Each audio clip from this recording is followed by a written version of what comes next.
Price the lord. ಯೇಸು ಕ್ರಿಸ್ತನ ಪ್ರೀತಿಯುಳ್ಳ ಪರಿಶುದ್ಧವಾದ ನಾಮದಲ್ಲಿ ನಿಮ್ಮೆಲ್ಲರನ್ನ ವಂದಿಸ್ತೇನೆ. ಪ್ರತಿ ಸಾರಿ ಪ್ರತಿದಿನ ದೇವರ ಸಮ್ಮುಖಕ್ಕೆ ಬರುವಾಗ ದೇವರು ತನ್ನದೇ ಆದ ಶೈಲಿಯಲ್ಲಿ, ತನ್ನದೇ ಆದ ರೀತಿಯಲ್ಲಿ ತನ್ನ ವಾಕ್ಯಗಳ ಮೂಲಕವಾಗಿ ನಮ್ಮೊಟ್ಟಿಗೆ ಮಾತನಾಡುವಂಥವರು ಆಗಿರುತ್ತಾರೆ. ದೇವಜನರೇ, ದೇವರು ನಮ್ಮನ್ನು ಪ್ರೀತಿಸುತ್ತಾನೆ. ಅದಕ್ಕೆ ಆತನು ಅನೇಕ ವಿಧವಾಗಿ ನಮಗೆ ಸಹಾಯವನ್ನು ಮಾಡುತ್ತಾ ಇರುವಂಥವರು ಆಗಿರುತ್ತಾರೆ. ನಾವು ನೋಡುವಾಗ ಒಂದು ಮಗು ಎಲ್ಲಿಯಾದರೂ ಬಿದ್ದು ಅಂತ ಹೇಳಿದ್ರೆ ಎದ್ದು ಆ ಮಗು ಇಲ್ಲವೇ ಹೇಳ್ದಿರನೇ ತನ್ನ ತಾಯಿ ಕಡೆ ಇಲ್ಲ ತಂದೆ ಕಡೆ ಕೈ ಚಾಚಿ ತನ್ನನ್ನು ಎತ್ತು ಅಂತ ಹೇಳುತ್ತೆ. ಇಲ್ಲ ಅಂದರೆ ಸ್ವಲ್ಪ ದೊಡ್ಡ ಮಗು ಆದರೆ ಓಡಿ ಬಂದು ತೋರಿಸುತ್ತೆ, ಅಮ್ಮ ಅಪ್ಪ ಹತ್ರ ನೋಡು ನನಗೆ ಗಾಯ ಆಗಿದೆ, ನಾನು ಬಿದ್ದೋದೆ ಅಂತ. ಯಾಕೆ? ಸಣ್ಣ ಗಾಯ ತಾನೇ, ಮಗು ಸುಮ್ಮನೆ ಇರ್ಬೋದಾಗಿತ್ತು ತಾನೇ. ಯಾಕೆ ಆ ರೀತಿಯಾಗಿ ಮಾಡುತ್ತೆ? ಗಾಯ ಆಗಿದ್ದರೂ ಕೂಡ, ಕೆಳಗೆ ಬಿದ್ದಿದ್ದರೂ ಕೂಡ ತಂದೆ ತಾಯಿ ಹತ್ರ ಬಂದು ತೋರಿಸುವ ಉದ್ದೇಶ ಅವರು ಇನ್ನೂ ನಮ್ಮನ್ನ ಆದರಣೆ ಮಾಡ್ತಾರೆ, ನಮ್ಮನ್ನ ಧೈರ್ಯ ಪಡಿಸ್ತಾರೆ, ನಮ್ಮನ್ನು ಇನ್ನೂ ಪ್ರೀತಿಸ್ತಾರೆ, ಮತ್ತೆ ಇನ್ನೂ ಏನಾದರೂ ಕೊಡ್ತಾರೆ ಅಲ್ವಾ. ಕೆಲವು ಮಕ್ಕಳು ಏನು ಮಾಡ್ತಂದ್ರೆ ಪ್ರತಿ ಸಾರಿ ಅಮ್ಮ ಅಪ್ಪ ಹತ್ರ ಬಂದು ಯಾಕೆ ಬರ್ತಂದ್ರೆ ಏನೋ ಕೊಡ್ತಾರೆ. ಹತ್ಕೊಂಡು ಬಂದ್ರೆ ಅಯ್ಯೋ ಹೌದಾ ಬಿದ್ದೋದಮ್ಮ, ಎಲ್ಲಿ ಬಿದ್ದೋದಮ್ಮ, ಏನು ತಗಲ್ತಮ್ಮ ಅಂದ್ರೆ ಸಾಕು, ಹ್ಞೂ ಅಂತ ಮಾತಾಡಕ್ಕೆ ಸ್ಟಾರ್ಟ್ ಮಾಡ್ತಾವೆ, ಜಾಸ್ತಿ ಮಾಡ್ತಾವ ಅಲ್ವಾ. ಅಂದರೆ ಒಂದು ಸಾರಿ ನಾವು ಆ ರೀತಿ ಮಾಡಿದ್ರೆ ನೆಕ್ಸ್ಟ್ ಟೈಮು ಅವು ಬರ್ತವೆ. ಯಾಕೆಂದ್ರೆ ಅಮ್ಮ ಅಪ್ಪ ನಮ್ಮನ್ನ ಮತ್ತೆ ಆದರಣೆ ಮಾಡ್ತಾರೆ ಅಂತ ಬರ್ತಾರೆ. ಕಾಲದಲ್ಲಿ ನೋಡುವಾಗ ವಿದ್ಯಾರ್ಥಿಗಳು ಸೋತಾಗ, ವಿದ್ಯಾರ್ಥಿಗಳು ಸರಿಯಾಗಿ ಓದಕ್ಕಾಗದೇ ಇದ್ದಾಗ ಅವ್ರಿಗೆ ಫೇವ್ರೆಟ್ ಟೀಚರ್ಸ್ ಇರ್ತಾರೆ. ಅವ್ರ ಹತ್ರ ಹೋಗ್ಬಿಟ್ಟು ಮೇಡಮ್ ಸರ್ ನನಗೆ ಆಗ್ತಾ ಇಲ್ಲ, ಇದು ಅರ್ಥ ಆಗಿಲ್ಲ ಅಂತ ಕೇಳ್ತಾರೆ. ಇನ್ನು ಕೆಲವು ಸಾರಿ ಸಭೆಗಳಲ್ಲಿ ವಿಶ್ವಾಸಿಗಳಲ್ಲಿ ಏನಾದರೂ ಅನಾರೋಗ್ಯ ಬಂತು, ಕಷ್ಟ ಬಂತು, ನೋವಾಯಿತು, ಪಾಸ್ಟರ್ಗೆ ಫೋನ್ ಮಾಡ್ತಾರೆ. ಕಾರಣ ಏನು? ಧೈರ್ಯ ಹೇಳ್ತಾರೆ, ಸಮಾಧಾನ ಮಾಡ್ತಾರೆ, ಆದರಣೆ ಹೇಳ್ತಾರೆ ಅಂತ ಹೇಳಿಬಿಟ್ಟು ಅವರು ಅಂದುಕೊಳ್ತಾರೆ. ನೋಡಿ, ಹೀಗೆ ಮನುಷ್ಯರು ಒಬ್ಬೊಬ್ಬರ ಮೇಲೆ ಒಬ್ಬೊಬ್ಬರಿಂದ ಆದರಣೆಯನ್ನ ಹೊಂದಿಕೊಳ್ಳುವುದಕ್ಕೆ, ಸಾಂತ್ವನ ಸಮಾಧಾನವನ್ನು ಹೊಂದಿಕೊಳ್ಳುವುದಕ್ಕೆ ಎದುರು ನೋಡ್ತಾ ಇರ್ತಾರೆ. ಯಾರಾದರೂ ನಮಗೊಂದು ಒಳ್ಳೆ ಮಾತು ಹೇಳ್ತಾರಾ, ನಮ್ಮನ್ನು ಧೈರ್ಯ ಪಡಿಸ್ತಾರಾ, ನಾವಿದ್ದೀವಿ, ಏನೂ ಆಗಲ್ಲ, ಚಿಂತೆ ಮಾಡಬೇಡ ಅಂತ ಹೇಳಿ ಸಮಾಧಾನ ಪಡಿಸುವಂತ ಮಾತುಗಳಿಗಾಗಿ ಕಾಯುತ್ತಾ ಇರುತ್ತೇವೆ ಅಲ್ವಾ. ದೇವರಿಗೆ ಸ್ತೋತ್ರ. ಈ ದಿನ ನಾವು ಒಂದು ಸಣ್ಣ ಪ್ರಾರ್ಥನೆ ಮಾಡಿ ದೇವರ ವಾಕ್ಯ ಧ್ಯಾನಕ್ಕೆ ಹೋಗೋಣ. ಪ್ರೀತಿಯ ದೇವರೇ, ಇವತ್ತು ನಾವು ಪ್ರಾರಂಭಿಸಿದ ಹಾಗೆ ಆದರಣೆಯು ನಮಗೆ ಬೇಕು ಕರ್ತನೆ. ಯಾಕೆಂದರೆ ಪ್ರತಿನಿತ್ಯ ನಮ್ಮ ಜೀವಿತದ ಹೋರಾಟ, ಬೇಸರಿಕೆಗಳು, ಕಷ್ಟಗಳು, ಸಾಲಗಳು, ವಿರೋಧಗಳು, ಪ್ರೀತಿ ಇಲ್ಲದಿರುವಿಕೆ, ಸಮಾಧಾನ ಇಲ್ಲದಿರುವಿಕೆ, ಅನೇಕ ಕೃತ್ಯಗಳಲ್ಲಿ ನಾವು ಬಿದ್ದು ಒದ್ದಾಡ್ತಾ ಇರ್ತೇವೆ. ಆದರೆ ನಾವು ಈ ದಿನ ನಿಮ್ಮ ಸಮ್ಮುಖಕ್ಕೆ ಬಂದು, ದೇವರೇ ನಮಗೆ ನಿಮ್ಮಿಂದ ಆದರಣೆ ಬೇಕು, ನಿಮ್ಮಿಂದ ನಮಗೆ ಸಮಾಧಾನ ಬೇಕು, ನಿಮ್ಮಿಂದ ನಮಗೆ ಧೈರ್ಯ ಬೇಕು. ಆದುದರಿಂದ ವಾಕ್ಯಗಳನ್ನು ಆಲಿಸಲಿಕ್ಕೆ ಬಂದಿರುವ ನಮ್ಮೊಟ್ಟಿಗೆ ನೀವು ಮಾತನಾಡಬೇಕೆಂದು ನಾವು ಬೇಡಿಕೊಳ್ಳುತ್ತಾ ಇದ್ದೇವೆ. ಮಾತನಾಡುವವರು ನೀವು, ಕೇಳಿಸಿಕೊಳ್ಳುವವರು ನಾವು. ಮನುಷ್ಯರ ಮಾತುಗಳಿಗಿಂತ, ಲೋಕದ ರೀತಿ ನೀತಿಗಳಿಗಿಂತ ನಿಮ್ಮ ಮಾತುಗಳು ನಮಗೆ ಎಷ್ಟೋ ಎಷ್ಟೋ ಆದರಣೆಯನ್ನ ಕೊಡುವಂಥವರು ಆಗಿದೆ. ಕರ್ತನೇ ಯೇಸುವಿನ ನಾಮದಲ್ಲಿ ಈ ದಿನ ಯಾರೆಲ್ಲ ಬಂದು ನಿಮ್ಮ ಸಮ್ಮುಖದಲ್ಲಿ ಕುಳಿತುಕೊಂಡು ಈ ವಾಕ್ಯಗಳನ್ನು ಧ್ಯಾನಿಸುತ್ತಿದ್ದೇವೋ, ನೀವು ದಯಮಾಡಿ ನಮ್ಮೊಟ್ಟಿಗೆ ಮಾತನಾಡಬೇಕಾಗಿ, ಮಾತನಾಡುವ ನನ್ನನ್ನು, ಕೇಳುವ ಪ್ರತಿ ದೇವಜನರನ್ನು ನಿನ್ನ ಕೈಯಲ್ಲಿ ಒಪ್ಪಿಸಿಕೊಡುತ್ತಾ ಯೇಸು ಕ್ರಿಸ್ತನ ನಾಮದಲ್ಲಿ ಪ್ರಾರ್ಥಿಸುತ್ತೇವೆ ತಂದೆಯೇ. ಆಮೇನ್, ಆಮೇನ್, ಆಮೇನ್. ಕಳೆದ ಶನಿವಾರದಲ್ಲಿ ನಾವು ಬೈಬಲ್ ಕಾಲೇಜ್ಗೆ ಹೋದಾಗ ನನಗೆ ಈ ವಾಕ್ಯ ಹೇಳುವಾಗ ನಮಗೆ ನೆನಪು ಬಂತು. ಸುಮಾರು ಒಂದು 150 ಜನ ಬೈಬಲ್ ಕಾಲೇಜ್ ವಿದ್ಯಾರ್ಥಿಗಳು. ನಾನು ನೋಡಿ ತುಂಬ ಸಂತೋಷ ಆಯಿತು. ಅಷ್ಟೊಂದು ಯೌವನಸ್ಥರು ದೇವರ ಸೇವೆಗೆ ಒಪ್ಪಿಸಿಕೊಟ್ಟಿರುವಂಥದ್ದು ಚೆನ್ನೈಯಲ್ಲಿ. ವಾಕ್ಯವನ್ನು ಹೇಳಿದ ನಂತರ ನನ್ನ ಬಳಿಯಲ್ಲಿ ಕೆಲವರು ಬಂದು ಯೌವನಸ್ಥರು ಹೇಳ್ತಾ ಇದ್ರು, ತುಂಬ ವಾಕ್ಯವು ಆಧರಣೆಯಾಗಿತ್ತು, ವಾಕ್ಯವು ತುಂಬ ಧೈರ್ಯ ಕೊಟ್ಟಿತು. ಇನ್ನು ಕೆಲವರು ಬಂದು ಹೇಳಿದರು, ಬೇರೆ ಪ್ರಸಂಗಗಳಿಗಿಂತ ನಿಮ್ಮ ಪ್ರಸಂಗದಲ್ಲಿ ತುಂಬ ನಾನು ಕಲ್ತ್ಕೊಂಡಿದ್ದೀನಿ, ತುಂಬ ಸರಳವಾಗಿ ಅರ್ಥ ಆಗುತ್ತೆ ಅಂತ ಹೇಳಿದರು. ಇನ್ನು ಕೆಲವರು ರಾಧಾ ಹತ್ರ ಹೋಗಿ ಮಾತಾಡ್ತಾ ಇದ್ರು. ಒಂದು ಸಿಸ್ಟ್ರು ಬಂದು ಪಾಪ ರೊಟ್ಟಿಯ ಮಾತಾಡ್ತಾ ಅಳ್ತಾ ಇದ್ರು, ನಮ್ಮ ಪರಿಸ್ಥಿತಿ ಈ ಥರ ಇದೆ, ಹಿಂಗಿದೆ ಅಂತೇಳಿ.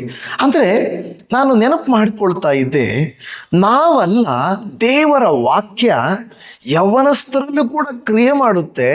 ಅವರಿಗೆ ಕೆಲವು ಸಾರಿ ಮನಸ್ಸು ಮುರಿದೋಗುತ್ತೆ, ಧೈರ್ಯ ಕೊಡುತ್ತೆ.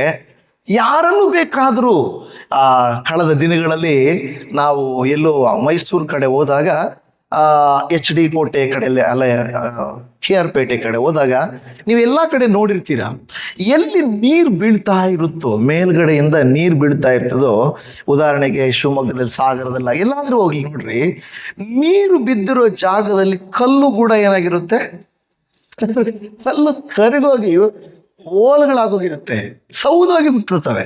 ಏನೋ ನೀರು ಬಿದ್ದು, ನಾವೇನು ಹೇಳ್ತೀವಿ, ಕಲ್ಲು ಕರಗಲ್ಲ ಅಂದ್ಕೊಳ್ತೀವಿ ಅಲ್ವಾ? ಆದರೆ ನೀರು ಬಿದ್ದು ಏನಾಗುತ್ತೆ, ಕಲ್ಲು ಕೂಡ ಕರಗೋಗುತ್ತೆ. ಹಲ್ಲೆಲೂಯಾ. ಹಾಗಾದ್ರೆ ನೀರಿಗೆ ಕಲ್ಲನ್ನು ಕರಗಿಸುವ ಶಕ್ತಿ ಇರುವಾಗ, ದೇವರ ಮಾತುಗಳಿಗೆ ಎಂಥ ಕಠಿಣ ಮನುಷ್ಯರನ್ನಾಗಲಿ, ಕಷ್ಟದಲ್ಲಿರುವಂಥವರನ್ನಾಗಲಿ, ಅವರು ಎಷ್ಟೋ ವೇದನೆಗಳಲ್ಲಿರಲಿ, ದೇವರ ಮಾತುಗಳು ಅವರನ್ನೇನು ಮಾಡುತ್ತೆ, ಕರಗಿಸುತ್ತೆ. ಹಲ್ಲೆಲೂಯಾ. ದೇವರ ಮಾತುಗಳು ಖಂಡಿತ ಕರಗಿಸ್ತವೆ. ಆದರೆ ಅವಕಾಶ ಕೊಡಬೇಕು. ನೀರು ಬೀಳ್ಬೇಕು, ಆವಾಗ ಕಲ್ಲು ಕರಗುತ್ತದೆ. ವಾಕ್ಯ ನಮ್ಮ ಹೃದಯದ ಒಳಗಡೆ ಹೋಗ್ಬೇಕು, ಇಲ್ಲದೆ ಹೋದ್ರೆ ಕರಗಲ್ಲ. ಕೆಲವು ಸಾರಿ ಮೇಲ್ಮೇಲೆ ಇದ್ರೆ ಯಾವ ಪ್ರಯೋಜನವೂ ಇರುವುದಿಲ್ಲ. ಇವತ್ತು ಒಂದು ವಾಕ್ಯವನ್ನ ನಾವು ಓದಿಕೊಳ್ಳೋಣ. ಇವತ್ತು ಮುಖ್ಯವಾಗಿ ದೇವರು ನಮ್ಮನ್ನ ಆಧರಿಸುವ 7 ವಿಧಾನಗಳ ಕುರಿತಾಗಿ ನಿಮ್ಮೊಟ್ಟಿಗೆ ಮಾತಾಡ್ಲಿಕ್ಕೆ ಹೋಗ್ತಾ ಇದ್ದೇನೆ. ಹೀಗೆಲ್ಲ ದೇವರು ನಮ್ಮನ್ನ ಆಧರಿಸುತ್ತಾರೆ, ಆಧರಣೆಯನ್ನು ಕೊಡುತ್ತಾರೆ ಎಂಬುದನ್ನ ನಾನು ನಿಮ್ಮೊಟ್ಟಿಗೆ ಮಾತಾಡ್ಲಿಕ್ಕೆ ಹೋಗ್ತಾ ಇದ್ದೇನೆ. 2 ಕೊರಿಂಥದವರಿಗೆ ಬರೆದ ಪತ್ರಿಕೆ 1ನೇ ಅಧ್ಯಾಯ 4ನೇ ವಚನ. 2 ಕೊರಿಂಥ 1:4 ಅಲ್ಲಿ ಹೇಳುತ್ತದೆ, ನಮಗೆ ಸಂಭವಿಸುವ ಎಲ್ಲ ಸಂಕಟಗಳಲ್ಲಿ ನಮ್ಮನ್ನ ಸಂತೈಸುತ್ತಾನೆ. ಹಲ್ಲೆಲೂಯಾ. ಅಲ್ಲಿ ಏನಂತ ಹೇಳ್ತದೆ, ನಮಗೆ ಸಂಭವಿಸುವ ಎಲ್ಲ ಸಂಕಟಗಳಲ್ಲಿ ನಮ್ಮನ್ನು ಸಂತೈಸುತ್ತಾನೆ. ಹಲ್ಲೆಲೂಯಾ. ಇಂಗ್ಲಿಷಲ್ಲಿ ಈ ಸಂತೈಸುತ್ತಾನೆ ಅನ್ನೋದಕ್ಕೆ ಕಂಫರ್ಟಿಂಗ್ ಅಂತ ಹೇಳ್ತಾರೆ. ಕಂಫರ್ಟಿಂಗ್ ಅಂದ್ರೆ ಕನ್ನಡದಲ್ಲಿ ಇನ್ನೊಂದು ಪದ ಆಧರಣೆ. ಸಂತೈಸುವುದು ಇಲ್ಲವೇ ಆಧರಣೆ ಮಾಡುವಂಥದ್ದು. ಈ ವಾಕ್ಯ ಓದುವಾಗ ನನಗೆ ಈಗ ಅನಿಸಿದ್ದು, ನಮಗೆ ಸಂಭವಿಸುವ, ಅದರ ಅರ್ಥ ಏನು? ಸಂಭವಿಸುತ್ತವೆ. ನಾವೇನು ಕೊಡ್ತೀವಿ, ಕಷ್ಟಗಳು ಬರಲ್ಲ ಅಂತಲ್ಲ, ಖಂಡಿತ ಬರ್ತವೆ. ಬೈಬಲ್ ಯಾವಾಗಲೂ ಕೂಡ ದೇವರನ್ನ ನೀವು ನಂಬಿದರೆ ಕಷ್ಟ ಬರಲ್ಲ, ಸೋಲು ಬರಲ್ಲ, ಸಮಸ್ಯೆ ಬರಲ್ಲ, ಅನಾರೋಗ್ಯ ಬರಲ್ಲ ಅಂತ ಹೇಳಿಲ್ಲ. ಯಾರಾದರೂ ಆ ರೀತಿಯಾಗಿ ಹೇಳಿದರೆ ಅದು ಸುಳ್ಳು. ಯಾಕೆಂದ್ರೆ ದೇವರನ್ನ ನಂಬಿದರೆ ಬರಲ್ಲ ಅಂತಲ್ಲ, ಬಂದರೂ ನಮ್ಮನ್ನ ದೇವರು ಕೈ ಬಿಡಲ್ಲ. ಅದು ಅರ್ಥ. ಅದರ ಅರ್ಥ ಬರುತ್ತೆ, ರೋಗ ಬರುತ್ತೆ, ಬಲಹೀನತೆ ಬರುತ್ತೆ, ಕಷ್ಟ ಬರುತ್ತೆ, ವಿರೋಧ ಬರುತ್ತೆ. ಯಾಕೆಂದ್ರೆ ದೇವರ ವಾಕ್ಯ ಹೇಳುತ್ತದೆ, ಲೋಕದಲ್ಲಿ ನಿಮಗೆ ಸಂಕಟಗಳುಂಟು. ಏನುಂಟು? ಲೋಕದಲ್ಲಿ ನಿಮಗೆ ಸಂಕಟಗಳುಂಟು, ಆದರೂ ನೀವು ಧೈರ್ಯವಾಗಿರಿ. ಯಾಕೆ? ನಾನು ಅವುಗಳನ್ನ, ಇಲ್ಲಿ ಲೋಕವನ್ನ ಜಯಿಸಿದ್ದೇನೆ. 2 ಕೊರಿಂಥ 1:4ನೇ ವಚನದಲ್ಲಿ 2ನೇ ಭಾಗ ಹೇಳುತ್ತದೆ, ನಮಗೆ ಸಂಭವಿಸುವ ಅಂದ್ರೆ ಸಂಭವಿಸುತ್ತವೆ. ಯಾವುದು ಸಂಭವಿಸುತ್ತವೆ? ಎಲ್ಲ ಸಂಕಟಗಳು. ಎಲ್ಲ ಸಂಕಟಗಳಲ್ಲಿ ನಮ್ಮನ್ನ ಆತನ ಏನ್ ಮಾಡುತ್ತಾನಂತೆ? ಸಂತೈಸುತ್ತಾನೆ. ಕೆಲವರು ಏನ್ ಅಂದ್ಕೊಳ್ತಾರೆ ಗೊತ್ತಾ? ನನ್ನ ಹತ್ರ ದುಡ್ಡು ಐತೆ, ನನಗೆ ಯಾರು ಬೇಕಾಗಿಲ್ಲ ಬಿಡು, ನನಗೆ ಕೆಲಸ ಐತೆ, ನನಗೆ ಆಸ್ತಿ ಐತೆ, ನನಗೆ ಜನ ಇದ್ದಾರೆ, ನನಗೆ ಯಾರೂ ಬೇಡ, ಯಾವುದೂ ಬೇಡ. ನಿಜಾನೇ, ಅದು ಇರೋವರೆಗೂ, ಆಸ್ತಿ ಇರೋವರೆಗೂ, ಐಶ್ವರ್ಯ ಇರೋವರೆಗೂ, ನೀವು ಚೆನ್ನಾಗಿರೋವರೆಗೂ ನಿಮ್ಮ ಜೊತೆಯಲ್ಲಿರೋರು ಎಲ್ಲರೂ ಒಳ್ಳೆಯವರೇ. ಯಾಕೆ? ಬೈಬಲ್ ಹೇಳುತ್ತೆ, ಊಚ್ ದೇಶದಲ್ಲಿ ಯೋಬನೆಂಬ ಒಬ್ಬ ಭಕ್ತನಿದ್ದನು. ಅವನು ಆ ದೇಶದಲ್ಲೆಲ್ಲ ಬಹು ಶ್ರೀಮಂತನು. ಅವನ ಹತ್ರ ಒಂಟೆಗಳು, ಎತ್ತುಗಳು, ಕತ್ತೆಗಳು, ಕುರಿಗಳು, ಆಳುಗಳು, ಮಕ್ಕಳು, ಮನೆ ಎಲ್ಲ ಇತ್ತು. ಓಹೋ, ಅವನ ಜೀವಿತ ಸುಖವಾಗಿತ್ತು. ಆದರೆ ಯಾವಾಗ ಎಲ್ಲ ಕಳ್ಕೊಂಡು ಬಿಟ್ನೋ ಅವನು ಬಹಳ ವೇದನೆಯಲ್ಲಿದ್ದಾನೆ, ದುಃಖದಲ್ಲಿದ್ದಾನೆ, ಒಂಟಿಯಾಗಿದ್ದಾನೆ. ಆಗ ಬರುತ್ತಾರೆ ಅವನ ಸ್ನೇಹಿತರು. ಏನಕ್ಕೆ? ಅವನನ್ನ ಆಧರಣೆ ಮಾಡಲಿಕ್ಕೆ ಬರ್ತಾರೆ, ಅವನನ್ನು ಧೈರ್ಯಪಡಿಸಲಿಕ್ಕೆ ಬರ್ತಾರೆ. ಆಗ ಬಂದು ಅವರು ಏನು ಹೇಳ್ತಾರೆ ಗೊತ್ತಾ? ಯೋಬ, ನೀನು ಇಷ್ಟೆಲ್ಲ ಕಳ್ಕೊಂಡಿದ್ದೀಯ ಅಂದ್ರೆ ನೀನೇನೋ ತಪ್ಪು ಮಾಡಿದೀಯಾ, ಅದಕ್ಕೆ ನೀನೆಲ್ಲ ಕಳ್ಕೊಂಡಿದೀಯಾ. ಆವಾಗ ಯೋಬನ ಹೇಳ್ತಾರೆ, ನೀವು ಸ್ನೇಹಿತರಾ? ನೀವು ಫ್ರೆಂಡ್ಸಾ? ನೀವು ಬಂದವರು ಏನೋ ಧೈರ್ಯ ಹೇಳಿ ಏನೋ ಆಗಿದ್ದಾಯ್ತು ಬಿಡಪ್ಪ, ದೇವರಿದ್ದಾನೆ ಅಂತ ಹೇಳ್ಬೇಕಾಗಿರೋದು ಬಿಟ್ಟು ನೀವು ಮಾತಿನಲ್ಲಿ ಬರೀ ಆಧರಣೆಯನ್ನ ತೋರಿಸುತ್ತೀರಾ, ಆದರೆ ಮಾತಿನಲ್ಲಿ ತಿವಿಯುತ್ತೀರಾ.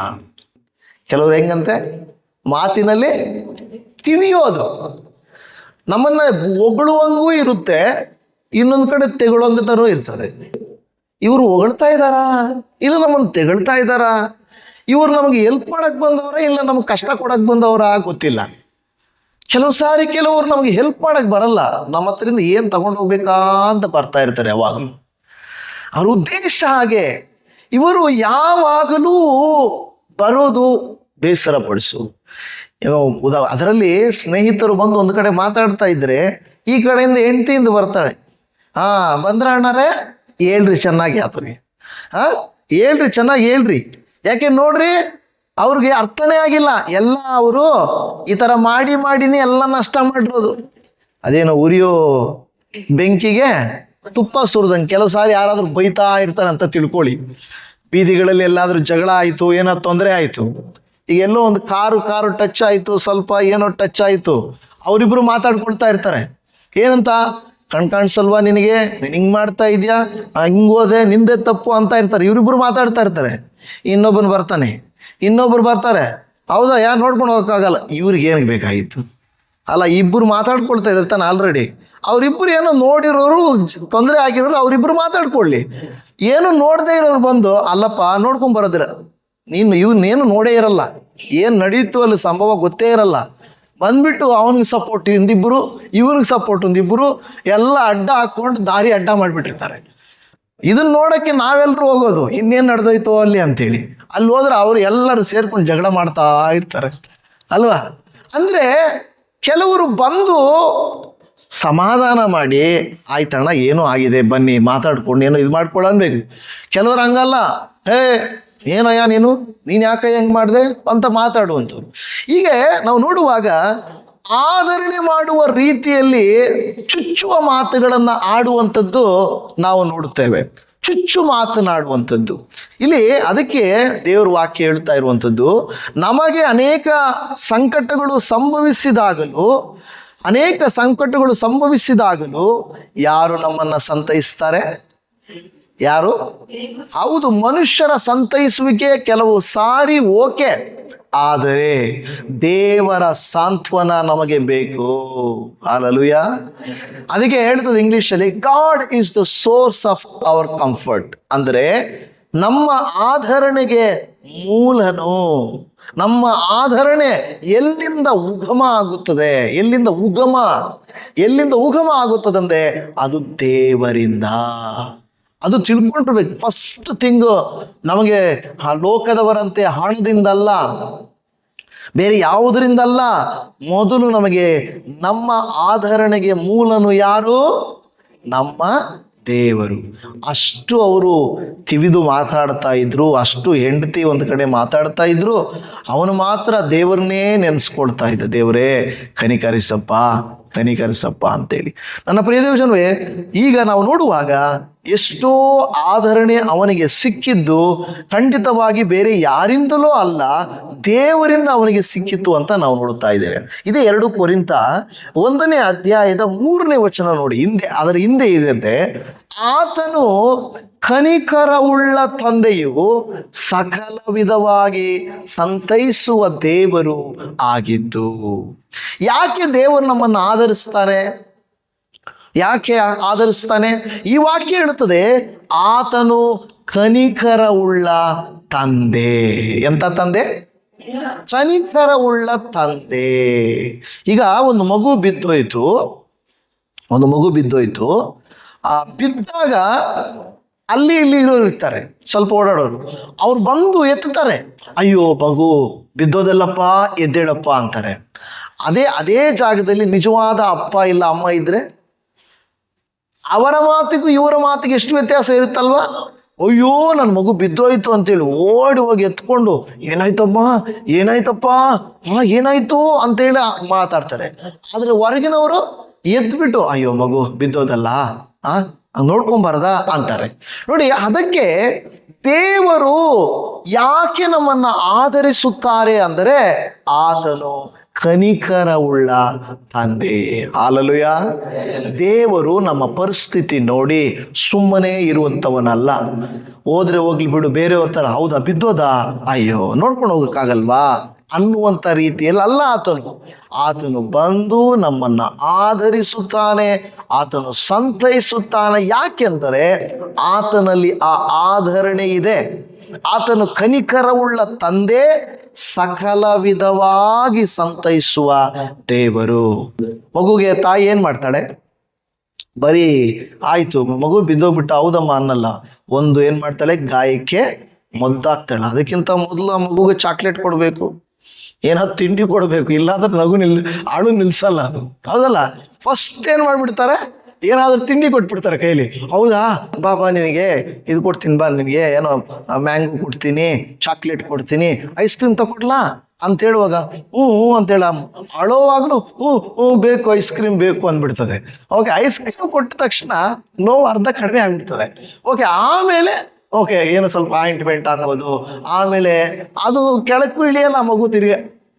ನನಗೆ ಗಾಯ ಆಗೈತೆ ಮೇಲೆ ಕುತ್ಕೊಡೋದು, ಊಟ ತಂದು ಕೊಡಬೇಕು. ಅಂದ್ರೆ ಇದರ ಅರ್ಥ ಮನುಷ್ಯರೇ ಇಷ್ಟೊಂದು ಆಧರಣೆಯನ್ನ ಮಕ್ಕಳಿಗೆ ತೋರಿಸಿದ್ರೆ ದೇವರು ಖಂಡಿತ ಅಷ್ಟೇ ಪ್ರೀತಿಯನ್ನ ತೋರಿಸ್ತಾರೆ. ಆದ್ರೆ ನಮಗೆ ಅರ್ಥ ಆಗಲ್ಲ.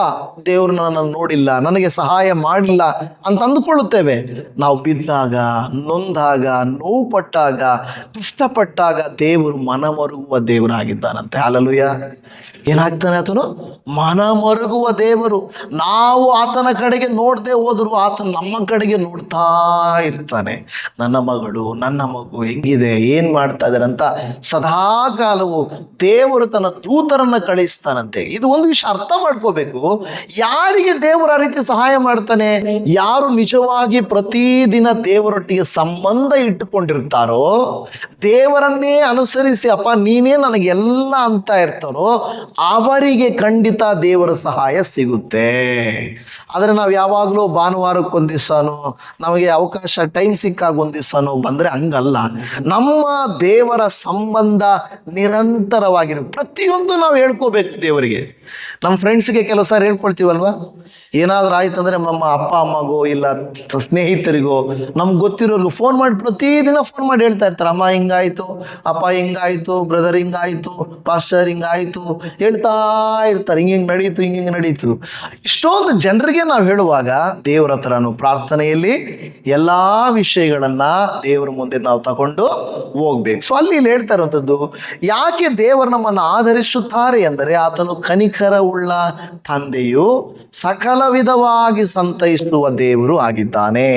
ಅರ್ಥ ಆಯ್ತಾ? ಸಕಲ ವಿಧವಾಗಿ ಅಂದ್ರೆ ಐಸ್ ಕ್ರೀಮ್ ಕೊಟ್ಟು, ಔಷಧಿ ಹಾಕಿ, ಮಂಚದ ಮೇಲೆ ಕೂರಿಸಿ, ಊಟನೂ ಕೊಡಿಸಿ, ಆ ಗಾಯ ಸ್ವಲ್ಪ ಚೆನ್ನಾಗಾಗೋವರೆಗೂ ಅಕ್ಕರೇನೇ ತೋರಿಸ್ತಾನೆ ಇರ್ಬೇಕು, ಇಲ್ಲ ಅಂದ್ರೆ ಅಳ್ತಾರೆ.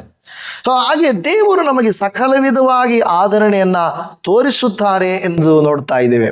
ಆ ವಾಕ್ಯ ಹೇಳಿದೆ 2 ಕೊರಿಂಥ 1:4 ಮತ್ತೆ ಒಂದು ಆಕೆ ಇದೆ, ಹೀಗೆ ದೇವರಿಂದ ನಮಗಾಗುವ ಆಧರಣೆಯ ಮೂಲಕ ನಾವು ಏನ್ ಮಾಡ್ತಾ ಇದ್ದೀವಿ ನೋಡಿ, ಅದೇ ವಾಕ್ಯದಲ್ಲಿ ನೋಡಿ 3 ಮತ್ತು 4ರಲ್ಲಿ ಎಷ್ಟು ಸಾರಿ ದೇವರು ಸಂತೈಸುವಿಕೆ, ಸಂಕಟ, ಸಾಂತ್ವನ, ಸಂಭವಿಸುವ ಸಂಕಟಗಳು, ಸಂತೈಸುವಿಕೆ, ಈ ಮಾತುಗಳು ಪದೇ ಪದೇ ಅಲ್ಲಿ ಮಾತನಾಡ್ತಾ ಇದೆ. ಈಗ 3ನೇದು ಅದೇ ವಿಷಯದಲ್ಲಿ, ಹೀಗೆ ದೇವರಿಂದ ನಮಗಾಗುವ ಆದರಣೆ. ಯಾರಿಂದ ನಮಗಾದರಣೆ? ವಾಕ್ಯ ಹೇಳ್ತಾ ಇರೋದು ದೇವರಿಂದ ನಮಗಾಗುವ ಆದರಣೆ.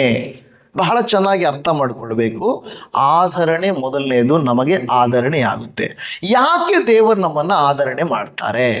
ನಮಗೋಸ್ಕರ ಮಾತ್ರ ಅಲ್ಲ, ಅಲ್ಲಿ ಮುಂದೆ ಹೇಳುತ್ತದೆ, ನಮಗಾದ ಆದರಣೆಯ ಮೂಲಕ ನಾವು ನಾನಾ ವಿಧವಾದ ಸಂಕಟಗಳಲ್ಲಿ ಬಿದ್ದಿರುವವರನ್ನ ಸಂತೈಸುವುದಕ್ಕೆ, ಶಕ್ತರಾಗುವುದಕ್ಕೆ. Hallelujah, hallelujah. ಈಗ ನಾವು ದೊಡ್ಡವರಾಗಿದ್ದೀವಿ, ನಮಗೆ ಸ್ವಲ್ಪ ಗಾಯ ಆದ್ರೆ ನಾವು ಮಗು ಹತ್ರ ಹೇಳ್ತೀವ? ದೊಡ್ಡವ್ರು ಹೋಗ್ಬಿಟ್ಟು ಮಗುಗೆ, ನೋಡ್ ನನ್ ಗಾಯ ಆಗೈತೆ, ನನ್ ಗಾಯ ತೋರಿಸ್ತೀವ? ತೋರ್ಸಲ್ಲ ನಾವು. ಯಾಕೆ? ಸಹಿಸುವ ಶಕ್ತಿ ನಮ್ಗೆ ಬಂದ್ಬಿಟ್ಟಿದೆ. ಮಗುಗ ಆ ಶಕ್ತಿ ಬಂದಿಲ್ಲ, ಅದಕ್ಕೆ ಮಗು ಬಂದು ತೋರಿಸ್ತದೆ, ನನ್ ಗಾಯ ಆಗೈತೆ, ನನಗೆ ಬಿದ್ದೋದೆ. ಆ ಮಗುಗೆ ಅದನ್ನ ಎದುರಿಸುವ ಶಕ್ತಿ ಇಲ್ಲ. ಇದನ್ನ ಕ್ರೈಸ್ತರಾದಂಥ ನಮಗೆ ದೇವರು ಹೇಳ್ತಾರೆ, ನಿನ್ನ ಲೈಫಲ್ಲಿ ಕಷ್ಟಗಳು ಬಂದಿದ್ದಾವೆ, ವಿರೋಧಗಳು ಬಂದಿದ್ದಾವೆ, ನೋವುಗಳು ಬಂದಿದ್ದಾವೆ, ಪರೀಕ್ಷೆಗಳು ಬಂದಿದ್ದಾವೆ, ಶೋಧನೆ ಬಂದಿದೆ. ದೇವರು ಯಾಕೆ ಹೇಳ್ತಾರೆ ಗೊತ್ತಾ? ನೀನು ಆ ರೀತಿ ಯಾರಾದರೂ ಶೋಧನೆಯಲ್ಲಿ ಬಿದ್ದಿರೋರಿಗೆ ನೀನೇನ್ ಮಾಡ್ಬೇಕು? ಸಂತೈಸಬೇಕು. ನೀನೇನ್ ಮಾಡ್ಬೇಕು? ಆದರಣೆ ಮಾಡಬೇಕು. ಏನ್ ಮಾಡ್ಬೇಕು? ಅರ್ಥ ಆಗ್ತಾ ಇದೆಯಾ? ಈಗ ದೇವರು ನೋಡಿ, ಒಂದು ಥಿಂಗ್, ಆತನು ಆದರಣೆಗೆ ಮೂಲ, ದ ಸೋರ್ಸ್, ಆದರಣೆಗೆ ಮೂಲ. ನಮ್ಮನ್ನು ಆಧರಿಸಿದನು. ಯಾಕೆ? ನಾವು ಬೇರೆಯವರನ್ನ ಆದರಣೆ ಮಾಡಬೇಕು ಅಂತ. ಹಾಲೆಲೂಯಾ. ಅದಕ್ಕೆ ನಮ್ಮನ್ನ ದೇವರು ಬಲಪಡಿಸಿ, ರೋಗ, ಕಷ್ಟ, ಕೊರತೆಗಳು, ಸಂಕಟಗಳು, ಶೋಧನೆಗಳು ಇದ್ರೂ ಕೂಡ ದೇವರ ಮಕ್ಕಳಾದಂಥ ನಾವು ಆಚೆ ಹೋಗ್ಬಿಟ್ಟು ಅನ್ಯರ ಹತ್ರ ನಾವು ಹೇಳ್ಕೊಂಬೋದಲ್ಲ, ಅಯ್ಯೋ ನನಗೆ ನೋವುಗಳಂಗೆ ಇದೆ, ನನ್ನ ಕಷ್ಟಗಳಂಗೆ ಇದೆ, ಸಮಸ್ಯೆಗಳಂಗೆ ಇದೆ. ಅವ್ರೇನು ಅಂದ್ಕೊಳ್ತಾರೆ? ಚರ್ಚ್ಗೆ ಹೋಗೋ ನೀವು, ಪ್ರೇಯರ್ಗೆ ಹೋಗೋ ನೀವು, ನಿಮಗೆ ಹಂಗಿದ್ರೆ ನಮಗೇನು ಒಳ್ಳೇದಾಗುತ್ತೆ ಅಂದ್ಕೊಂತಾರೆ. ಹೌದಲ್ವಾ? ಅದರ ಅರ್ಥ ದೇವರು ನೋಡಿ ಏನ್ ಹೇಳ್ತಿದ್ರೆ, ನಿಮಗೆ ಕಷ್ಟಗಳಿದೆ, ಸಂಕಟಗಳಿದೆ, ಸಮಸ್ಯೆಗಳಿದೆ, ಆದರೆ ನಿಮಗೆ ಇವತ್ತು ಆ ಮಗು ಮುಂದೆ ನಾವು ಹೋಗಿ ಹೇಳ್ಕೊಳಲ್ಲ ನನ್ಗೆ ಗಾಯ ಆಗಿದೆ ಅಂತ. ಅದೇ ರೀತಿ ನಾವು ಅನ್ಯರ ಮುಂದೆ ಹೋಗ್ಬಿಟ್ಟು ನಮ್ಮ ಕಷ್ಟನ, ಕೆಲವರು ನಾವು ಏನು ಹಿಂದೆ ಮುಂದೆ ಯೋಚನೆನೇ ಮಾಡಲ್ಲ. ಯಾರ ಮುಂದೆ, ಯಾರಂದ್ರೆ ಅವ್ರ ಮುಂದೆ ಏನೆಂದ್ರೆ ಮಾತಾಡ್ತಾ ಇರ್ತೀವಿ. ನಾವು ದೇವರ ಮಕ್ಕಳು ಬೆಳೆಯುವಂಥವರಾಗಿರಬೇಕು, ಸಹಿಸುವಂಥವರಾಗಿರಬೇಕು, ನಾವು ಸಾಂತ್ವನ ಮಾಡುವವರಾಗಿರಬೇಕು. ನಮ್ಮಲ್ಲಿ ಒಂದು ಬೆಳವಣಿಗೆ, ದ ಮೆಚೂರಿಟಿ ಕಾಣಿಸ್ಬೇಕು. ನೋಡಪ್ಪ, ಇವರು ದೇವರಲ್ಲಿ ಇರೋಕೆ ಎಷ್ಟು ಬಲವಾಗಿದ್ದಾರೆ ನೋಡ್ರಿ. ಏನಾದ್ರೂ ಒಂದು ಸಮಸ್ಯೆ ಬಂದ್ರೆ ಹೆಂಗ್ ಧೈರ್ಯವಾಗಿದ್ದಾರೆ ನೋಡ್ರಿ ಅನ್ಬೇಕು. ಆ ರೀತಿ ನಿಂತ್ಕೋಬೇಕು. ಆವಾಗಲೇ ಬೇರೆಯವರಿಗೆ ನಾವು ಆದರಣೆ ಮಾಡ್ಲಿಕ್ಕೆ ಆಗುತ್ತೆ. ಹೌದಲ್ವಾ? ಯಾರಾದ್ರೂ ಎಲ್ಲಾದ್ರೂ ನೋಡ್ರಿ, ಸಾವು ಏನಾದ್ರೂ ಸಂಭವಿಸಿದಾಗ ಚಿಕ್ಕೋರು, ಹೆಂಗಸರು ಅಳ್ತಾ ಇರ್ತಾರೆ. ಕೆಲವು ಗಂಡಸರು ಏನೂ ಆಗೇ ಇಲ್ಲ ಅನ್ನೋ ತರ, ಬಿಡ್ರಮ್ಮ, ಟೈಮ್ ಆಗ್ತದೆ, ಇರ್ತಾರಮ್ಮ ಅಂತ ಇರ್ತಾರೆ. ನಾವು ಇವ್ರು ನೋಡಿ, ಏನ್ ಸ್ವಲ್ಪ ಕೂಡ ಇದೇ ಇಲ್ವ, ಮನಸ್ಸೇ ಇಲ್ವಾ ಇವ್ರಿಗೆ? ಮನಸ್ಸಾಕ್ಷಿನೇ ಇಲ್ವಾ? ಸೊ ದೊಡ್ಡವ್ರು ಇರ್ತಾರಲ್ಲ, ದೊಡ್ಡವ್ರು ಗಂಡಸರು, ಅವ್ರೇನಿಲ್ಲ, ಟೈಮ್ ಆಗುತ್ತೆ, ಇನ್ಯಾರೋ ಬರೋಕೆ ಹೇಳಪ್ಪ, ಎತ್ತಪ್ಪ ಬೇಗ ಟೈಮ್ ಆಗುತ್ತೆ ಅಂತ ಇರ್ತಾರೆ. ಅವ್ರು ಅಳೋರು ಒಂದೊಂದ್ಸರಿ ಬೇಜಾರಾಗ್ಬಿಡುತ್ತೆ ಅವ್ರಿಗೆ, ಏನ್ ಮಾಡೋಕ್ಕಾಗಲ್ಲ. ಬಟ್ ಅವ್ರು ಹೇಳ್ತಾರೆ, ಇದೆಲ್ಲ ಸಹಜ ಅಮ್ಮ. ಈಗ ನಮ್ಮ ಹತ್ರ ಬಂದಾಗ ಯಾರಾದ್ರೂ ಫಸ್ಟ್ ಹಿಂಗೆ ಆಗೋಯ್ತು ಅಂದ್ರೆ ನಾವೇನು ಹೇಳ್ತೀವಿ? ಧೈರ್ಯವಾಗಿರಮ್ಮ.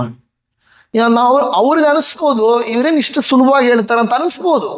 ಬಟ್ ಯಾಕೆಂದ್ರೆ ನಾವು ಅದನ್ನ ಅನುಭವಿಸಿ ನಮಗೆ ಅದು ಗೊತ್ತಿರೋದ್ರಿಂದ ನಾವು ಬೇರೆಯವ್ರನ್ನ ಏನ್ ಮಾಡ್ಬೇಕಂತೆ? ಆದರಣೆ ಮಾಡಬೇಕು, ಸಂತೈಸಬೇಕು. ನಮ್ಮನ್ನೇ ಬೇರೊಬ್ಬರು ಸಂತೈಸ್ಬೇಕು, ನಾವೆಲ್ಲಿ ಸಂತೈಸೋದು ಅಲ್ವಾ? ಹಂಗೆ ಬೆಳಿಬೇಕು. ಹಾಗೆ ಬೆಳೆದು ನಾವು ಸಾಕ್ಷಿಯಾಗಿರ್ಬೇಕು. ಓಕೆ, ಈಗ 7 ಕಾರ್ಯಗಳಲ್ಲಿ ಒಂದು ಮಾತ್ರ ನಾನು ಹೇಳಿದ್ದೀನಿ. ಏನಂದ್ರೆ ಆದರಣೆ, ದೇವರಿಂದಲೇ ನಮಗೆ ಆದರಣೆ ಬರ್ತದೆ. ಎರಡನೇದಾಗಿ ದೇವರ ಪ್ರಸನ್ನತೆ ನಮಗೆ ಆದರಣೆಯನ್ನ ತರುತ್ತದೆ. ಎರಡನೇದೇನು? ಮೊದಲು ದೇವರಿಂದಲೇ ನಮಗೆ ಆದರಣೆ. ಈಗ ಎರಡನೇದೇನೆಂದ್ರೆ ದೇವರ ಪ್ರಸನ್ನತೆಯಲ್ಲಿ ನಮಗೆ ಆದರಣೆ. ಕೀರ್ತನೆಗಳು 23ನೇ ಕೀರ್ತನೆ 4ನೇ ವಚನ. ಅಲ್ಲಿ ಹೇಳುತ್ತದೆ, ನಾನು ಕಾರ್ಗತ್ತಲಿನ ಕಣಿವೆಯಲ್ಲಿ ನಡೆಯುವಾಗಲೂ ನೀನು ಹತ್ತಿರವಿರುವುದರಿಂದ ಕೇಡಿಗೆ ಹೆದರೇನು. ನಿನ್ನ ದೊಣ್ಣೆಯೂ ನಿನ್ನ ಕೋಲು ನನಗೆ ಧೈರ್ಯ ಕೊಡುತ್ತದೆ. ಕಂಫರ್ಟ್ಸ್ ಮೀ ಅಂದ್ರೆ ನೀನು ನನಗೆ ಹತ್ತಿರವಿರುವುದರಿಂದ. ಏನ ಪದ ಹೇಳ್ರಿ ಇನ್ನೊಂದ್ಸರಿ. ನೀನು ಹತ್ತಿರವಿರುವುದರಿಂದ, ಅದರ ಅರ್ಥ ಏನು? ದೇವರೇ ಹತ್ರ ಇದ್ದಾನೋ ಇನ್ನು ನಾವು ಅಲ್ಲಿದ್ದೀವೋ ಅಂದ್ರೆ ದ ಪ್ರೆಸೆನ್ಸ್ ಆಫ್ ಗಾಡ್, ಅಂದ್ರೆ ದೇವರ ಸಮ್ಮುಖ, ದೇವರ ಸನ್ನಿಧಾನ. ಅನ್ನಳು ಮನೆಯಲ್ಲಿರುವುದಕ್ಕಿಂತ ಆಲಯದಲ್ಲಿರೋದು ತುಂಬಾ ಇಷ್ಟ ಆಕೆಗೆ. ನಮಗಾದರೂ ಅಕ್ಕಪಕ್ಕ ಇದೆ, ಅವ್ರಿಗೆ ಆಲಯಕ್ಕೆ ಹೋಗ್ಬೇಕಾದ್ರೆ ಯೆರೂಸಲೇಮ್ ದೇವಾಲಯ ತುಂಬ ದೂರ ಹೋಗ್ಬೇಕಾಗಿತ್ತು. ನಮಗಾದರೂ ಒಂದು ಸ್ವಲ್ಪ ಹತ್ರ ಇದೆ. ಅಂದ್ರೆ ನಾನು ಹೇಳೋದು, ದೇವಾಲಯ ಅಂತ ಮಾತ್ರ ಅಲ್ಲ, ನೀವು ಎಲ್ಲಿ ದೇವರನ್ನ ನೆನೆಸುತ್ತೀರೋ ಅಲ್ಲಿ ದೇವರಿದ್ದಾನೆ. ಆತ್ಮೀಯ ರೀತಿಯಲ್ಲಿ ಸತ್ಯಕ್ಕೆ ತಕ್ಕ ಹಾಗೆ ನಿಮ್ಮ ದೇವರನ್ನ ಆರಾಧಿಸಬೇಕು. ನೀವೆಲ್ಲಿ ನೆನೆಸಿದರೆ ಅಲ್ಲಿ ದೇವರು ಇದ್ದಾನೆ. ಅದರ ಅರ್ಥ, ನೀವು ನಿಮ್ಮ ರೂಮಲ್ಲೂ ಕೂತ್ಕೊಂಡ್ರು, ಹಾಲಲ್ಲೂ ಕೂತ್ಕೊಂಡ್ರು, ಆಚೆ ಹೋಗಿ ಎಲ್ಲಾದ್ರೂ ಒಂಟಿಯಾಗಿ ಕೂತ್ಕೊಂಡ್ರು, ದೇವರೇ ನೀ ನನ್ನ ಜೊತೆಯಲ್ಲಿದೀಯಾ. ಯಾರು ದೇವರೇ ನಿನ್ನ ಪ್ರಸನ್ನತೆ ಇಲ್ಲಿದೆ. ಯಾವಾಗ ದೇವರ ಪ್ರಸನ್ನತೆಗೆ ಹೋಗುತ್ತೇವೋ ನಮ್ಮ ಕಣ್ಣೀರು ತೀರುತ್ತದೆ, ನಮ್ಮ ಕಷ್ಟ ಇಲ್ಲದೆ ಹೋಗುತ್ತದೆ. ಅನ್ನಳು ಹೋಗುವಾಗ ದುಃಖವಾಗಿ ಆಲಯಕ್ಕೆ ಹೋದಳು, ಆದರೆ ಹಿಂತಿರುಗಿ ಹೋಗುವಾಗ ಸಂತೋಷವಾಗಿ ಹೋದಳು. ಮತ್ತೆ ಆಕೆ ಅಳಲಿಲ್ವಂತೆ, ಅಳಲಿಲ್ಲ. ದೇವರ ಸಮ್ಮುಖಕ್ಕೆ ನಾವು ದುಃಖದಿಂದ ಬರಬೇಕು. ಇಲ್ಲಿಂದ ಹೋಗುವಾಗ ಏನಂದ್ರೆ, ದೇವರ ಸಮ್ಮುಖದಿಂದ ಹೋಗುವಾಗ ಭಾರವನ್ನೆಲ್ಲ ದೇವರ ಮೇಲೆ ಹಾಕ್ಬಿಟ್ಟು ನಾವು ಹೋಗ್ಬೇಕು. ದೇವರೇ ನೀನು ಹೇಳಿದೀಯಾ, ನಿನ್ನ ಚಿಂತಾ ಭಾರಗಳನ್ನೆಲ್ಲ ನನ್ನ ಮೇಲೆ ಹಾಕು ಎಂದು ಹೇಳಿದ್ದೀಯಾ. ಈಗ ನನ್ನ ಎಲ್ಲ ಈ ಟೆನ್ಷನ್ ಇದೆಯಲ್ಲಪ್ಪ, ಬಹಳ ನೋವು, ನಿದ್ದೆ ಬರ್ತಾ ಇಲ್ಲ, ತುಂಬಾ ಭಯ ಆಗ್ತಾ ಇದೆ, ವೇದನೆ ಆಗ್ತಾ ಇದೆ, ನಾನು ನಿನ್ನ ಮೇಲೆ ಹಾಕ್ತೀನಿ. ನೀನು ಹೇಳಿದ್ಯಪ್ಪ, ಏನೇ ಆಗಲಿ ನಾನು ಅದ್ರ ಬಗ್ಗೆ ಚಿಂತೆ ಮಾಡೋದಿಲ್ಲ ಅಂತ ಹೇಳಿ ದೇವರ ಸಮ್ಮುಖದಲ್ಲಿ ನಾವು ಇರುವಾಗ ಅದು ನಮಗೆ ಆಧರಣೆ. ಈ ವಾಕ್ಯ ಹೇಳುತ್ತದೆ, ನೀನು ಹತ್ತಿರವಿರುವುದರಿಂದ ಕೇಡಿಗೆ ಹೆದರೇನು. ದೇವರ ಸಮ್ಮುಖದ ಇರುವಾಗ ನಮಗೆ ಯಾವ ಭಯವೂ ಇರುವುದು ಇಲ್ಲ, ಇರಬೇಕಾಗಿಲ್ಲ. ಮೂರನೇದಾಗಿ ನಾವು ನೋಡ್ತಾ ಇದ್ದೇವೆ, ಏನಂದ್ರೆ ದೇವರ ವಾಕ್ಯವು ನಮಗೆ ಆಧರಣೆಯನ್ನ ತರುತ್ತದೆ. ಯಾವುದು? ದೇವರ ವಾಕ್ಯ. ಮೊದಲು ಯಾವುದು? ದೇವರು. ಎರಡನೇದು ದೇವರ ಪ್ರಸನ್ನತೆ. ಮೂರು ದೇವರ ವಾಕ್ಯ.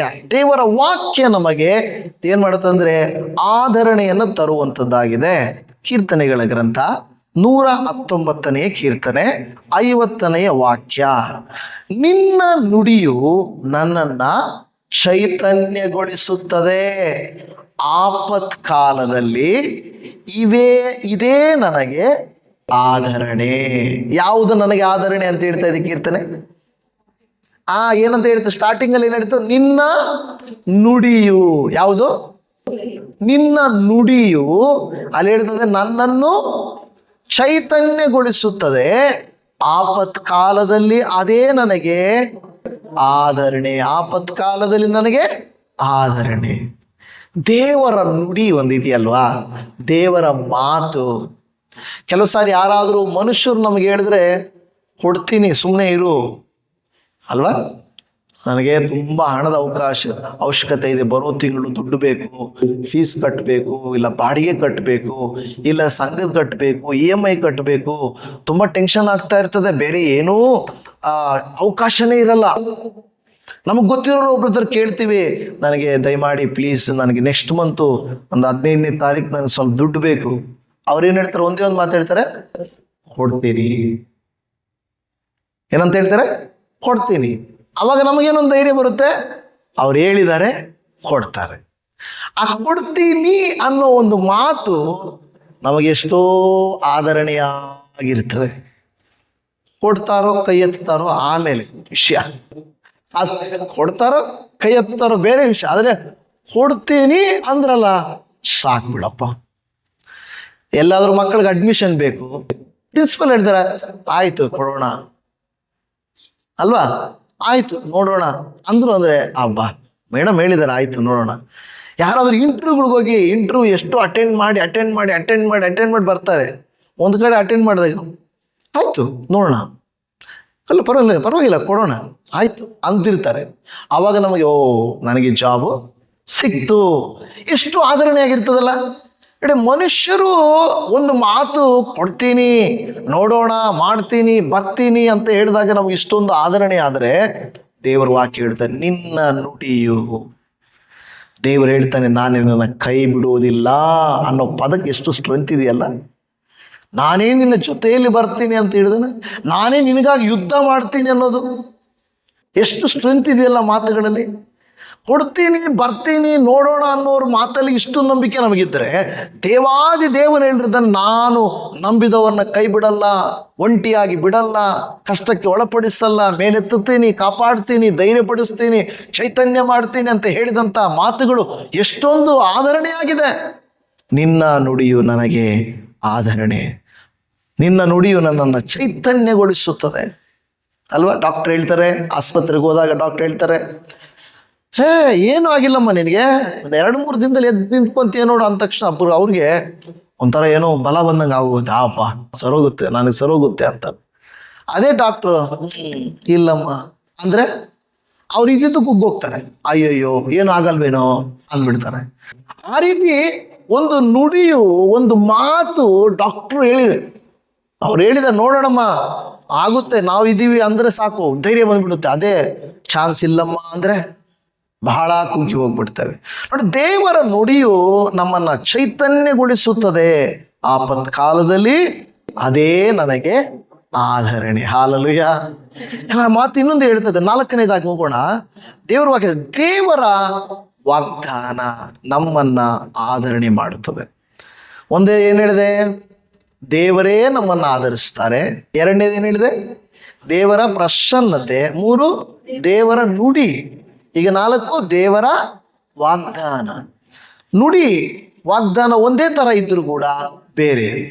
ನುಡಿ ಅಂದರೆ ಜಸ್ಟ್ ಹೇಳೋದು, ವಾಗ್ದಾನ ಅಂದರೆ ಮಾಡೇ ಮಾಡ್ತೀನಿ, ಕೊಟ್ಟೇ ಕೊಡ್ತೀನಿ, ಹೌದಲ್ವಾ.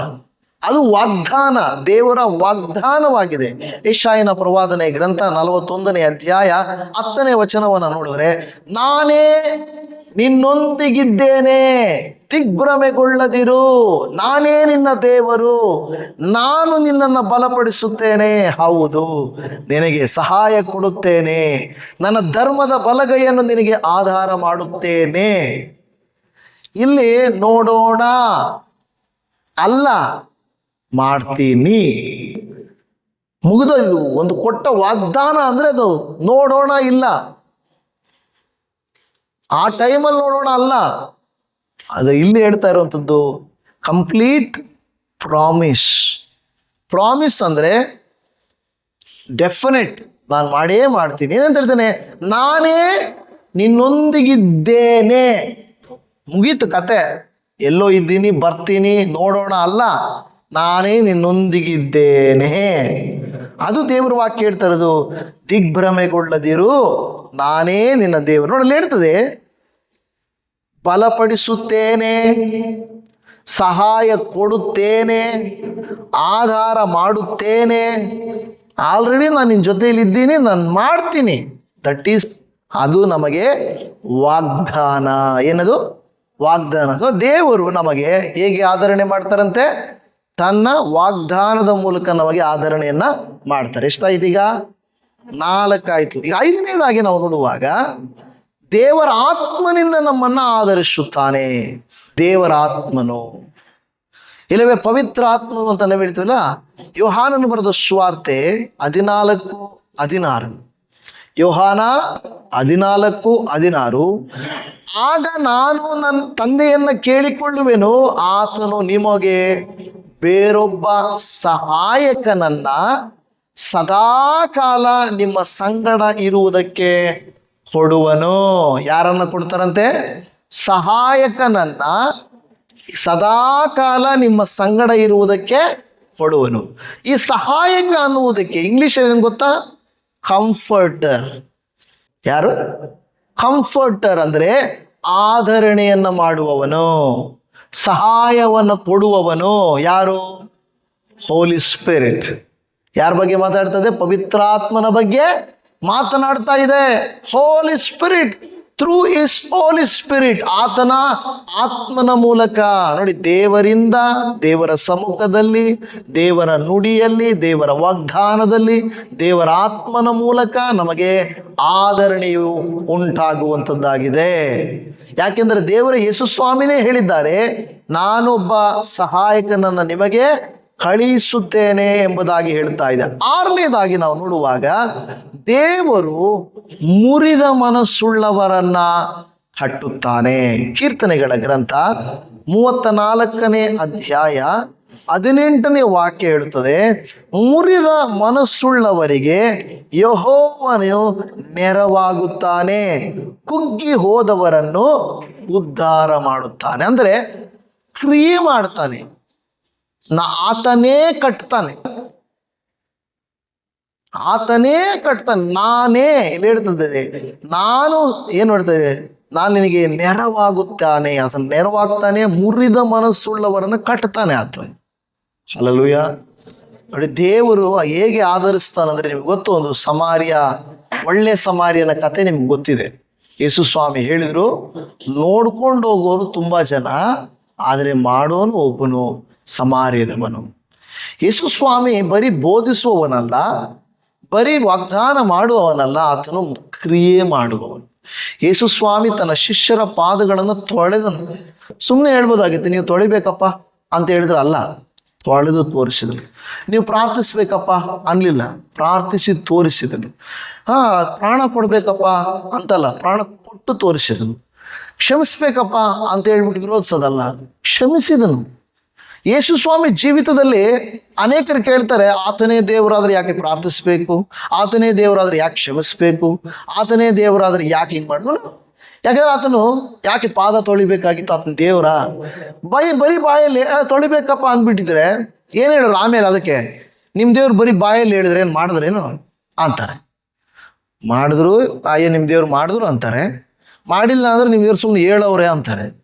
ಹೆಂಗೂ ಮನುಷ್ಯರನ್ನ ಸುಧಾರಿಸೋಕ್ಕಾಗಲ್ಲ. ಆದರೆ ಒಂದು, ನಮ್ಮ ದೇವರು ಆತನು ಯಾಕೆ ಮಾಡಿದನು ಅದು ನೀವು ಅರ್ಥ ಮಾಡ್ಕೊಳ್ಬೇಕು. ನಮ್ಮ ದೇವರು ಬರೀ ಬಾಯಲ್ಲಿ ಹೇಳುವವರೆಲ್ಲ, ಮಾಡಿ ಜೀವನದಲ್ಲಿ ತೋರಿಸಿದ. ಅದಕ್ಕೆ ಆತನು ಪ್ರಾರ್ಥಿಸಿದನು, ಕ್ಷಮಿಸಿದನು, ಆತನು ಸೇವೆ ಮಾಡಿದನು, ಆತನು ಕಷ್ಟಪಟ್ಟನು, ಪ್ರಾಣ ಕೊಟ್ಟನು. ಇದೆಲ್ಲ ಆತನು ಮಾಡಿ ತೋರಿಸಿದನು, ಸುಮ್ಮನೆ ಅಲ್ಲ, ಮಾಡಿ ತೋರಿಸಿದನು. ಕೊನೆಯದಾಗಿ ಹೇಳ್ತದೆ, ದೇವರು ತನ್ನ ಜನರ ಮೂಲಕ, ಆಲ್ರೆಡಿ ನಾನು ಮೊದಲೇ ಪ್ರಾರಂಭದಲ್ಲಿ ಹೇಳಿದ್ದೀನಿ, ದೇವರು ಜನರ ಮೂಲಕ ಸಹಾಯ ಮಾಡ್ತಾರೆ. ಓಕೆ, ದೇವರು ಏನು ಮಾಡ್ತಾರೆ? ಜನರ ಮೂಲಕ. ನಾವು ಮೊದಲೇ ಹೇಳಿದ್ವಿ, ನಾನಾ ವಿಧವಾಗಿ ನಾವು ಬಿದ್ದಿದ್ದಾಗ, ಸಂಕಟಗಳಲ್ಲಿ ಬಿದ್ದಿದ್ದಾಗ ನಮ್ಮನ್ನು ದೇವರು ಶಕ್ತಿಗೊಳಿಸ್ತಾಡ್ತಾರೆ. ಕೊನೆಯದಾಗಿ ದೇವರು ತನ್ನ ದೂತರುಗಳ ಮೂಲಕ ನಮಗೆ ಆದರಣೆಯನ್ನು ಕೊಡ್ತಾರೆ. ಯಾರ ಮೂಲಕ? ದೂತರುಗಳ ಮೂಲಕ. ಹೇಗೆ ದೂತರುಗಳ ಮೂಲಕ? ಎಲಿಯನು ಯಜಬೇಲ ರಾಣಿಗೆ ಎದುರಿ ಓಡ್ತಾ ಇರ್ತಾನೆ, ಓಡಿ ಓಡಿ ಓಡಿ ಓಡಿ ಓಡಿ ಸುಸ್ತಾಗಿ ಮಲಗಿಬಿಡ್ತಾನೆ. ಆವಾಗ ದೇವರು ಏನು ಮಾಡ್ತಾರೆ? ದೂತನನ್ನು ಕಳಿಸ್ತಾನೆ. ಎದ್ದೇಳಪ್ಪ ಎಲಿಯ, ಊಟ ತಿನ್ನ ಅಂದ ಅಲ್ವಾ? ದೂತರುಗಳನ್ನು ಕಳಿಸ್ತಾನೆ. ಹಲ್ಲೆಲೂಯಾ. ದೇವರು ತನ್ನ ದೂತರುಗಳ ಮೂಲಕ ನಮ್ಮನ್ನು ಆಧರಿಸ್ತಾನೆ.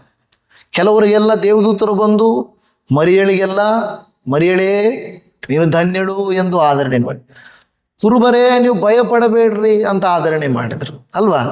ದೂತರ ಮೂಲಕವಾಗಿ ಕೂಡ ದೇವರು ನಮ್ಮನ್ನ ಆದರಣೆ ಮಾಡುವಂಥವರಾಗಿದ್ದಾರೆ. ಸೊ ಈ 7 ಕಾರ್ಯಗಳನ್ನು ನಾನು ನಿಮ್ಗೆ ಹೇಳಿದ್ದೇನೆ. ದೇವರೇ ಆದರಣೆ ಮಾಡ್ತಾರೆ. ಎರಡನೇದು, ದೇವರ ನುಡಿಯ ಮೂಲಕ, ದೇವರ ಪ್ರಸನ್ನತೆಯ ಮೂಲಕ, ದೇವರ ನುಡಿಯ ಮೂಲಕ, ದೇವರ ವಾಗ್ದಾನದ ಮೂಲಕ, ದೇವರ ಆತ್ಮನ ಮೂಲಕ, ಮತ್ತೆ ದೇವದೂತರ ಮನುಷ್ಯರ ಮೂಲಕ ಮತ್ತು ದೇವರ ದೂತರ ಮೂಲಕ ನಮ್ಮನ್ನ ಆದರಣೆ ಮಾಡ್ತಾರೆ. ದೇವರಿಗೆ ಸ್ತೋತ್ರ. ನಮ್ಮ ಕಣ್ಣುಗಳನ್ನು ಮುಚ್ಚೋಣ, ಪ್ರಾರ್ಥನೆ ಮಾಡೋಣ. ಇವತ್ತು ನೀವು ಕೇಳಿದ ವಿಚಾರಗಳಲ್ಲಿ ಒಂದು ಮಾತ್ರ ಪ್ರಾರ್ಥಿಸಿರಿ. ದೇವರೇ, ನೀನು ವಿಧ ವಿಧವಾಗಿ ಬೈಬಲಲ್ಲಿ 7 ವಿಧವಾಗಿ ನೀವು ಆದರಣೆಯನ್ನು ತೋರಿಸಿದ್ದೀರ. ನಾನು ನೊಂದಾಗ, ನಾನು ಸೋತಾಗ, ಕುಗ್ಗಿದಾಗ ಯಾವುದಾದ್ರೂ ರೀತಿಯಲ್ಲಿ ನನ್ನನ್ನು ನೀನು ಆಧರಿಸು. ಈಗಾಗಲೇ ಎಷ್ಟೋ ಸಾರಿ ವಾಗ್ದಾನಗಳ ಮೂಲಕ, ಸೇವಕರ ಮೂಲಕ, ದೇವರೇ, ನಿನ್ನ ಮಾತಿನ ಮೂಲಕ, ನಿನ್ನ ಪ್ರಸನ್ನತೆಯಲ್ಲಿ ನೀನೇ ನಮಗೆ ನಿಮ್ಮ ನುಡಿಯ ಮೂಲಕ, ಆತ್ಮನ ಮೂಲಕ ಆಧರಿಸಿದ್ದೀಯಪ್ಪ.